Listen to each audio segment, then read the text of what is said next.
Hello everyone, my name is Yasil Ladika from grade 1.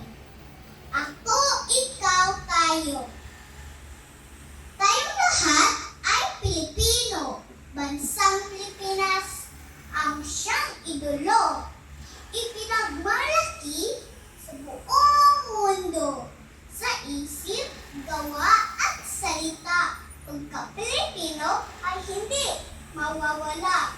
Lahat ng ginagawa ay ikatutuwa ng bayang Pilipinas na iyong mutya. Isa ang lahing ating pinagmulan.